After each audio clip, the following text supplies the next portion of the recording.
Lily Hawthorne stood rigid before the wedding planner, her knuckles white around her phone. The woman's bewilderment hung thick in the air, but Lily did not waver. Miss Hawthorne, you're saying the wedding schedule stays exactly the same, but the bride will be someone else? Lily nodded without hesitation. Yes, everything proceeds in 2 weeks. I'll send the updated guest list and details shortly. Should I speak to Mr. Harrison about this? No need. Lily cut her off, sharper than intended. At the planner's stunned look, she forced a tight smile. He's busy. From now on, all wedding matters come straight to me. This wedding would be her final, exquisite gift to James Harrison, the kind whose true beauty would reveal itself only when he stood at the altar, waiting for her. Leaving the planner's office, Lily booked a ticket out of Chicago. The moment her confirmation popped up, her phone rang. It was James. Lily, Mom's insisting you come to the house tonight. Says she misses you like crazy and wants you at dinner. His voice was warm, coaxing. She's got something special for you, too. Everyone in Chicago knew James Harrison was cold, aloof, untouchable, except for Lily. They'd grown up together, their mother's best friends, inseparable until the day Lily's mother died. Within a month, her father remarried, and her stepmother shipped her off to a remote rural village. She'd woken there to a drunken man forcing himself on her, grabbed a bottle, and smashed it against his skull. He'd fallen still, and in her terror, the door burst open. James had rushed in, pulling her into his arms like a heaven-sent savior. In the trauma that followed, James never left her side. He found her the best therapists, stayed up with her through nightmares, did everything to make her smile again, but her father's betrayal had left her wary of love. When she finally agreed to be with him, she laid down one rule. James, I only accept all in love. If you ever stop wanting me, we walk away clean. But if you betray me, you'll never find me again. James, giddy and nervous, had sworn on everything he had that he would only ever love her, that he'd prove it every day. But nothing prepared her for the betrayal she found last night. In James's jacket pocket, she discovered his marriage certificate to Claire Collins, a student the Harrison family had sponsored for years. Lily had always distrusted Claire, had even seen her try to seduce James once. Back then, he'd shut her down cold. Sorry, I have a girlfriend. That was a month ago. Lily had had no idea that while she'd been busy planning their wedding, James had secretly married Claire, hidden her away, and lied to her face every single day. A bitter smile tugged at her lips. At least she'd found out before the wedding. Lily, you still there? James's voice pulled her back. Yes, I'm not home right now. I'll swing by the estate later. No need to send a car. When did you leave? Why didn't you tell me? I would have come with you. Lily's blood ran cold at the faint rustle of fabric and a soft sigh on the other end of the line. I was handling some last-minute wedding stuff with the planner. Wanted to surprise you. Surprise? James's voice lit up with barely contained excitement. Lily's smirk was sharp, cold. You'll see, on the wedding day. Can't wait, baby. See you tonight. Lily hung up, her heart turned to ice. She'd heard the kiss he'd blown into the phone, and it wasn't for her. James Harrison, she thought. You're going to get the surprise of your life. Lily didn't race to the Harrison estate. She went home first. The 300-square-meter apartment, once warm with the life she and James had built together, felt foreign now. Every corner held a memory. Every piece of decor a choice they'd made together. She'd once thought this would be their forever home. Now it was just a house full of lies. James had given her their wedding rings weeks early. He designed them himself, his eyes soft as he'd explained the hidden grooves that locked together into a perfect heart. Means we're never coming apart. Lily pushed the memory away, grabbed the rings, and called a courier. Hi, I need an express delivery scheduled for the morning of the 21st, to this address. The rings belonged to the woman who would be standing at the altar. Let Claire wear the heart James had promised would never break. When the courier left, a strange calm settled over her. This home, once filled with their love, would soon be empty of every trace of her. She arrived at the Harrison estate with red-rimmed eyes, and James's mother fussed over her immediately. Why are you crying? Did James upset you? Mrs. Harrison had been kinder to her than her own father after her mother died. But kindness wasn't blood, and blood always won. Lily forced a smile. No, just the wind on the drive over. 10 minutes later, tires crunched in the underground garage. Mrs. Harrison waved her toward the door. Go drag him up here, sweetheart. Lily nodded and headed down. In the garage, James sat in his idling car, smoking, staring at his phone, completely unaware of her. Dressed like that, trying to hook me in? I'll make sure you can't walk straight tomorrow, baby. Claire's voice, sweet and playful, drifted through the open window. James muttered a curse, his voice rough. You'll be the one begging soon. Even after he hung up, his face was tight with unspent desire, chain-smoking to calm himself. Lily's stomach turned with disgust. The man who'd once sworn to love only her could spread his affection so easily. She slipped back upstairs before he saw her, and they arrived in the dining room almost simultaneously. Mrs. Harrison shot James a disapproving look. What kept you? Poor Lily had to come down and fetch you. James froze, his eyes snapping to Lily. You came looking for me. Saw you on the phone, so I came back. He stared at her, nervous. You hear anything? No. Was it a client? The tension drained from his shoulders. He stepped close, brushing her hair back. Not a client, just the jeweler, picking up that new piece for the gala next week. No matter the room, you'll always be the brightest. After her trauma, James had thrown quarterly charity galas, donating all proceeds to a foundation named after Lily, all to pray for her healing. Once the gesture had moved her to tears. Now she just said, Do whatever. After dinner, Mrs. Harrison pulled out a red rosewood box, revealing a family heirloom necklace. This has been passed down for generations. It's yours now. The gems shimmered, but Lily felt nothing. She pushed it gently back. I love it, but something this important? Let's wait for the wedding day. She noticed James checking his watch constantly and made her excuses to leave. On the drive home, a sharp pain bloomed in her abdomen. Her period had come early. Back at the apartment, James fussed over her, drawing a foot spa, rubbing her belly to soothe the cramps. Lily stared at the back of his head, her heart shattering. How could he be so tender, so loving, while betraying her? She feigned sleep, and soon enough, his phone buzzed. James grabbed it, his grip tightening. He waited until her breathing slowed, then slipped out of bed, changed, and rushed out the door. Lily stood at the window, watching his car disappear into the night, her nails digging into her palms until they bled. The next morning, Lily woke to James bustling in the kitchen. He smiled when he saw her, warm and bright. I just made rice pudding for you. Come try it. She sat down, her gaze locking onto his. Where did you go last night? His smile faltered, his eyes darting away. Work emergency. Saw you were asleep, so I didn't wake you. Did you have a bad dream again? His concern looked real, but Lily couldn't fathom how he could split love and sex so cleanly. She didn't answer. Then she saw it, a faint kiss mark on his chin, his shirt buttoned all the way to the top, unusual for him at home. His rolled-up sleeves revealing faint scratch marks, traces of another woman. The sweet smell of the rice pudding turned her stomach. She pushed it away and rushed to the bathroom. James followed, worried, reaching to wipe her face, and Lily snapped, shoving him away. Don't touch me! He froze, confused. Lily, did I do something wrong? She steadied her breath. No, I just finished a novel. Got a little too into it. Pictured you as a guy. He relaxed, laughing softly. What novel? Sounds intense. It was about a perfect couple. The man couldn't withstand the test of time, betrayed the woman, wanted both women, and lost everything in the end. James Harrison, will you be like him? His fingers trembled. He pulled her into a tight hug, whispering desperately. Books aren't real life. Nothing's tearing us apart. I'd never betray you, Lily. You have to trust how much I love you. His words were firm, but Lily heard the fear in them. He was trying to convince himself as much as her. A few days later, the charity gala arrived. James took Lily to pick a gown, and her gaze landed on a dark, elegant dress. James smiled. Do you like this one? Try it on.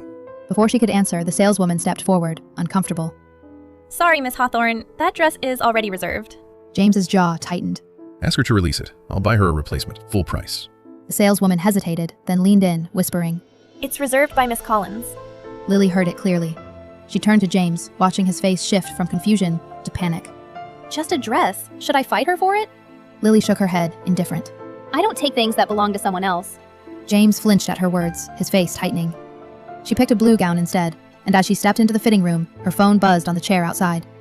A single notification. 7 days countdown. James stared at the notification, unease coiling in his gut. But the fitting room curtain parted before he could grab the phone. Lily stepped out, radiant in the blue gown, and all thought of the countdown vanished. He stared, awestruck. My dear, I am the luckiest guy alive. Lily's face remained calm, unmoved. He leaned in to kiss her, and she turned her face away. Let's go. We're cutting it close. As she grabbed her phone, he frowned.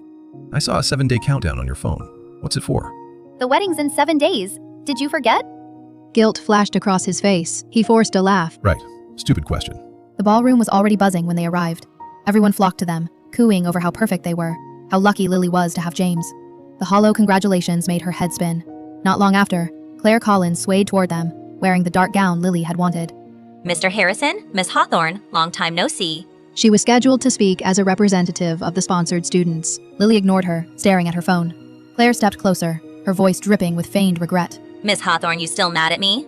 I am sorry about what happened before. My marriage was my dying mom's last wish, so I asked Mr. Harrison to fake marry me. He said no, of course. Now I have a boyfriend who treats me right. Let's forget it all, shall we? Lily heard no apology, only provocation. James frowned at Claire. Claire, back off. Lily doesn't want you here. Claire pouted, taunting. She doesn't like me, but somebody does. She glanced at James, winking. James's throat tightened. He downed his glass of wine in one gulp. Lily's stomach turned. She stood and walked toward the restroom without a word. James followed, but Claire was surrounded by men, stopping her from chasing after them. Lily heard Claire bragging to the crowd. These earrings are a gift from my boyfriend. He only gives me the best. They look just like Miss Hawthorne's necklace. Same gemstone, probably. Lily's fingers tightened around the heirloom necklace in her pocket, the stone digging into her palm. 2 minutes later, she heard James's phone ring, and his quiet reply. Meet me at the little garden. His footsteps faded. Lily knew the venue well. She slipped to the storage room at the end of the hall, peering through the window into the garden. James was there, and Claire threw herself into his arms. He didn't resist. He wrapped his hands around her waist, holding her tight. Teasing me again? Forgot last time I left you too wrecked to move. Lily knew exactly which night he meant. The night he'd left her alone in bed, come home at dawn, with fresh kiss marks on his neck. James bent down and kissed Claire roughly, their bodies locked together in a desperate embrace. The sound of their kissing echoed through the quiet garden. Claire bit his lip, and he pulled back, swearing. Are you trying to get us caught? Warned you not to leave marks in public. Lily will cause a scene if she sees this. Claire pressed herself against him, unconcerned. Make up a story. She never suspects you anyway. Besides, I like it rough. Remember the maid outfit? You couldn't keep your hands off me. I got something even better tonight. She whispered in his ear, and James kissed her again, harder, more aggressive. Lily stood behind the window, her whole body cold. She'd known the truth, but seeing it firsthand shattered what little was left of her heart. She gripped the window frame, nearly falling. When she steadied herself and left, James was already looking for her. He rushed over, sweat beading on his forehead. Where did you go? I was so worried. Lily's gaze fell on the bite mark on his lip. I was in the garden. You weren't there when I came out of the restroom, so I went for a walk. How'd you cut your lip? James froze, panic flashing across his face. Which garden? The crowded one out back? Why so jumpy? He exhaled in relief. Nothing. I was worried you'd get lost. That night, at the estate, Lily lay in bed half asleep, listening to James chuckle at his phone. Eventually, he shook her awake, kissing her forehead.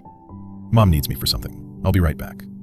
She murmured a response, feigning sleep. Once he was gone, she followed the sound of footsteps to the study.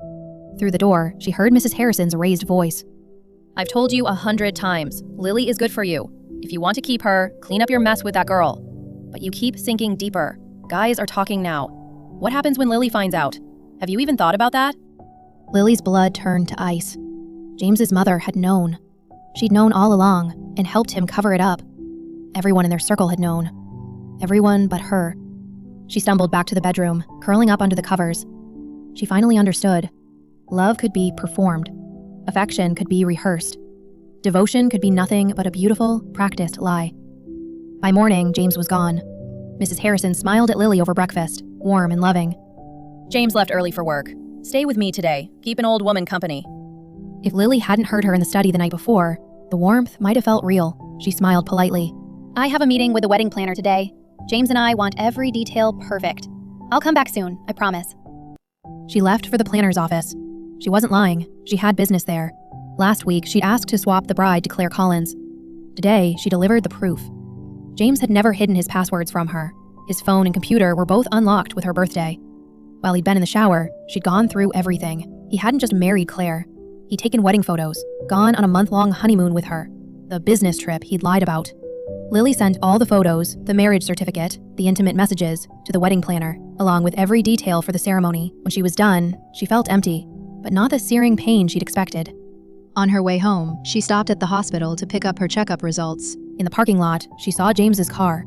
Before she could move, he walked out of the obstetrics and gynecology department, his hand protectively wrapped around Claire's waist, smiling down at her like a loving husband.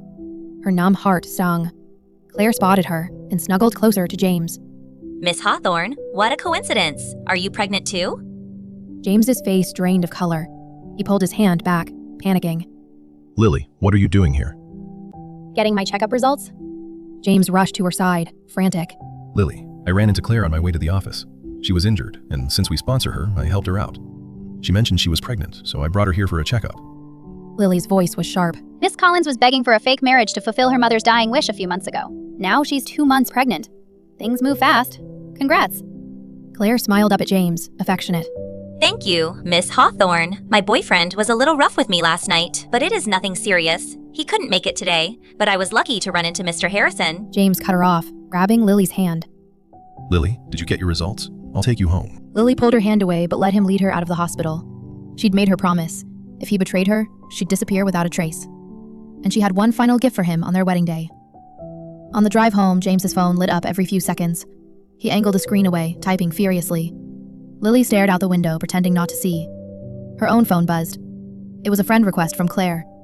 She accepted it, and immediately a message popped up. Lily, aren't you curious who the father is? You are not that clueless. You've seen how close James and I are. Lily didn't reply. Claire sent the marriage certificate, then intimate photos of her and James in bed, then more messages, rapid fire. I am the one he married, legally. Your little ceremony means nothing. I am his wife, and I am carrying his twins. We're tied together forever. Everyone knows except you. They smile to your face and laugh behind your back. James had that dress custom made for me. He never did that for you, did he? You are so boring in bed. No wonder he can't keep his hands off me. I give him what you never could. Lily stared at the messages, feeling nothing but cold amusement. What are you looking at? She locked her phone, shaking her head. He gripped her hand, pressing it to his thigh, anxious. She didn't pull away, just closed her eyes, pretending to rest. The days James spent away with Claire gave Lily the perfect cover. One by one, her things vanished from the apartment. Clothes folded into suitcases, books boxed up, every trace of her removed. She'd bought a small apartment to store them temporarily, a secret no one knew about. The night before the wedding, James came home unexpectedly. He froze at the empty apartment, then relaxed when he saw Lily. Jesus, babe. What happened? Why is everything gone? Just clearing out junk. We'll buy new stuff after the wedding. Fresh start, right? He smiled, misunderstanding, and handed her a restored photo. Their first picture together. Teenage her smiling beside a field of lilies, him staring at her like she was the whole world. Claire's dog had torn the original, something she'd learned from Claire's gloating messages. Now the photo was fixed, but their love never would be. Suddenly craving your mac and cheese. Let's have dinner together tonight. It was the first thing he'd ever made for her, after she'd been rescued, starved, and terrified. It felt fitting to end things with it. He beamed, rushing to the kitchen. But just as he set the bowls on the table, his phone rang. His shoulders tensed. Lily, company emergency. I have to. Work comes first. Go. We've got forever after tomorrow. He pulled her into a hug, grateful. Thank you. I might be out late. Don't wait up. I can't wait to see you tomorrow, in your wedding dress. I'm looking forward to it too. After he left, Claire sent another message. The night before your wedding, and he's here with me. You really believe he loves you? Lily turned off her phone. She stared at the untouched mac and cheese, then tore the restored photo down the middle, ripping herself away from James's half. She took a hot bath and fell asleep instantly. The next morning, just before 7, Lily's eyes snapped open. She grabbed her bags and walked out of the apartment without looking back. Meanwhile, James woke up in Claire's bed, his heart racing with panic. He'd come because Claire called, claiming she'd fallen and hurt herself, and he'd stayed longer than he'd intended. He rushed to get dressed, giddy with excitement for the wedding, and sent Lily a message. Lily, I can't wait to see you. The reply came instantly. I can't wait either. I hope you'll love the surprise. The church was packed. Guests sat, waiting, as James stood at the altar, smiling, telling the story of him and Lily, of how he'd loved her his whole life. The music swelled, the doors opened, veiled. Lily, I promise to love you forever, to cherish you every single day. Will you spend your life with me? The bride nodded. The crowd sighed, enchanted. James lifted the veil. His smile died. Claire stared back at him, eyes gleaming with victory. The world tilted. Panic and rage exploded in his chest. James's expression shifted from shock to anger as he grabbed Claire Collins's wrist. His teeth clenched as he demanded. How is it you? Where's Lily? Claire yelped, feigning confusion. James, what are you talking about? We have a marriage certificate. I'm your wife. Everyone's watching. Stop making a scene. His gaze locked onto the wedding ring on her finger, the ring he'd designed for Lily. He ripped it off her hand, furious. Then he noticed the screen behind him. It was playing his and Claire's wedding photos, the honeymoon shots, every intimate moment Lily had sent to the planner. Her last message hit him like a truck. I hope you'll like the surprise I've prepared for you at the wedding. He understood. Everything clicked into place. Claire stepped closer, grabbing his hand. James, Lily ran away, but you have me and the kids. Let's finish the wedding. Get away from me. James roared. His hand came down hard across her face, the slap echoing through the church. Claire staggered, falling off the stage, her white gown blooming with red. My baby, James, my stomach hurts. Chaos erupted, but James didn't care. He ran out of the church, ignoring the crowd, and drove like a madman to the apartment he shared with Lily. Lily, you're just playing with me. You're waiting for me at home, aren't you? The apartment was empty. James tore through every room, screaming her name, but there was no answer. Every trace of her was gone. Their couple items, the photos on the wall, the anniversary gifts, all vanished. On the dining table, the mac and cheese he'd made the night before sat untouched. The torn photo lay there, only his half remaining, his heart shattered. Lily was really gone. His phone rang. It was his mother. Have you found Lily yet? Lily's gone. He whispered, his voice broken. Of course she's gone. She couldn't tolerate what you did with Claire. She must have known everything. His mother's words and Lily's old warning played on a loop in his head. If you betray me, you'll never find me again. He'd been so focused on Claire, he'd missed all the signs. He thought he could control everything, have both women, and he'd lost the only one that mattered. James tried calling Lily again and again. The calls went straight to voicemail. He messaged her on WeChat, only to be met with a red exclamation mark. She'd blocked him on every platform. He called her friends, one by one. All were shocked, confused, had no idea where she was. When he called her best friend Zoe, she laughed, cold and bitter. Looking for Lily? James, stop dreaming. A scumbag like you doesn't deserve to see her again. Tell me where she is. I'll give you anything. Money, anything. Your money means nothing to me. Your apology isn't even worth a dog's time. She hung up and blocked him too. James slammed his fists into the floor, blood spilling from his knuckles, the pain barely registering. His mother found him there, hours later. Claire's pregnancy is stable. She is carrying the Harrison family's blood. Your father and I have decided to keep her here. Lily left. There is no going back. Stop looking for her. No! James shouted. He grabbed her phone, dialed Lily's number.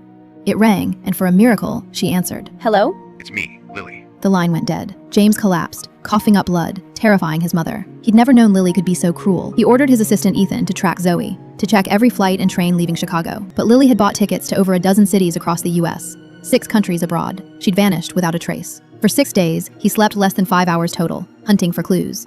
He collapsed from exhaustion, waking up in the hospital a day later.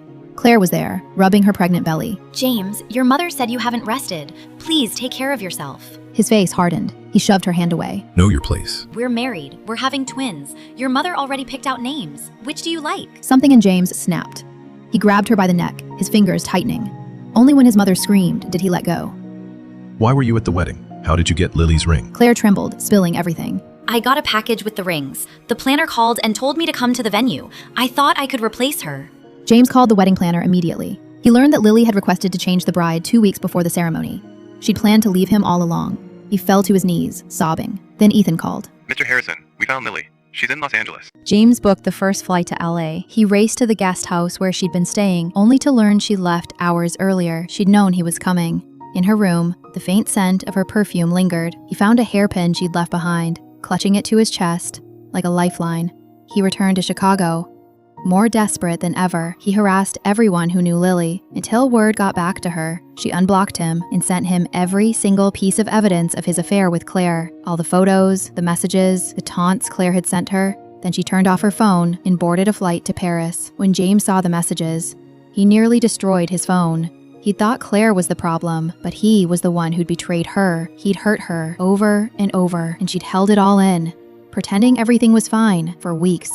He stormed to Claire's villa that night. She greeted him at the top of the stairs, wrapped in a towel, trying to seduce him. James's gaze was ice. Claire, I warned you not to expose our relationship to Lily. Claire paled, stammering excuses. James showed her the messages she'd sent Lily. She broke down, sobbing, begging for forgiveness, clinging to the stairs. Isn't it enough that you got everything you wanted? You had to push Lily out, and now you'll end up with nothing. He pried her fingers from the railing and pushed her. She tumbled down the stairs, screaming, blood pooling around her. When the dust settled, the twins were gone. The doctors said she'd never be able to have children again. James didn't care. He went home to the empty apartment and drank until he couldn't stand. He made mac and cheese, sat 2 places at the table, and talked to the empty chair across from him. Lily, I taught Claire a lesson. The baby's gone. When will you forgive me? When will you come home? Months passed. James drank himself into a stupor every night, wasting away. His mother, desperate, found Lily's half-sister Tessa, who looked just like her, and paid the Hawthorne family to send her to him. James, drunk, thought Tessa was Lily. He pulled her into his arms, sobbing, until he snapped out of it. He flew into a rage, and Tessa hit him over the head with a vase, then called Lily, lying that their father was dying. Lily saw through it immediately. I have no connection to the Hawthorne family. Don't contact me again. Tessa sneered. No wonder Dad and James abandoned you. You're so unpleasant. Did James put you up to this? Lily asked, cold. She hung up. James collapsed into a coma, his body broken from months of drinking and grief. When he woke up, he begged his mother to call Lily. She called again and again, until Lily finally answered. Lily, I am begging you. James is dying. He has been looking for you nonstop. He knows he was wrong. Can you just meet him once? Lily was quiet for a long time. I'll be in Chicago in a week. I'll contact you then. James came alive. He checked himself out of the hospital, had the greenhouse expanded, planted hundreds of lilies, ordered a new engagement ring. He was going to win her back. A week later, Lily walked into the greenhouse. It was midsummer, but the lilies were in full bloom, petals scattered across the floor, just like when he'd first proposed. James's eyes filled with tears. Lily. Lily stopped 3 meters away from him. He barely recognized him. In 3 months, he'd wasted away, gaunt, frail, his suit hanging off his frame, but she felt no pity. If you have something to say it now. After today, I hope you'll never interfere with my life again. Lily, I think about you every second. I know you hate me, but I've changed. I took care of Claire and the baby for you. Come back to me. I swear I'll never betray you again. If I do, let me live alone for the rest of my days. Lily laughed, bitter and cold. James, if I hadn't disappeared, would you have ever cut ties with Claire? Yes, you are the only one that matters. No, you wouldn't. You never wanted to let me go, but you couldn't resist the thrill Claire gave you. You are only sorry you got caught. If you could go back, you'd just hide her better, so you could have both of us. James's face went white. She'd seen right through him. The ring slipped from his hand, rolling to her feet. Then, why did you come back? To end this, once and for all, your interference has disrupted my life long enough. She turned to leave. James grabbed her wrist, his eyes wild with pleading. Then a man stepped into the greenhouse. He wrapped his arm around Lily's waist, kissed her forehead gently. Darling, why did it take so long? James froze. Who are you?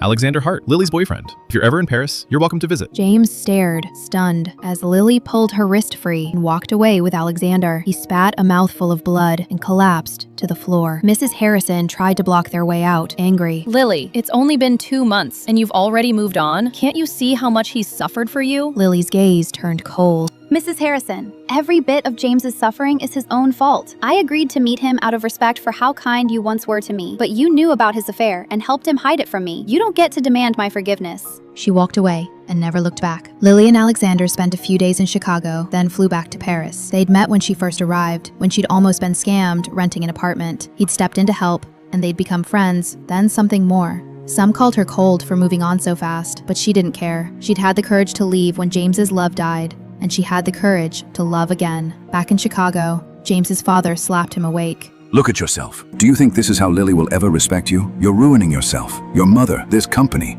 Grow up. James looked at his mother, aged, exhausted, his father, gray with stress. For the first time since Lily left, he cried. He went back to work. He rebuilt the Harrison Group, ruthlessly taking down the companies that had tried to profit from his weakness, expanding the business until it dominated Chicago. His mother tried to set him up on dates, but he exploded in anger every time. He'd never move on. He expanded the company internationally. He opened a small restaurant near Lily's apartment. It only served one dish, mac and cheese, made exactly the way she liked it. She came once and recognized the taste immediately. James watched her from the kitchen, his eyes stinging as she sat with Alexander, laughing, happy. She never came back, but the restaurant stayed open. James visited every month, sitting in the back, hoping to catch a glimpse of her. He planted a row of lilies in the garden outside. He watched her marry Alexander from the back of the crowd, the first to cry when she said her vows. He watched her belly swell with Alexander's child, watched them walk past the restaurant, his hand protectively on her stomach. James adopted a little girl, one who looked a little like Lily. His health deteriorated, the damage from years of drinking and grief irreversible, but he kept traveling between Chicago and Paris, just to catch a glimpse of her, now and then. He'd broken his vow to love only her, and so he kept the other one. He lived the rest of his days alone.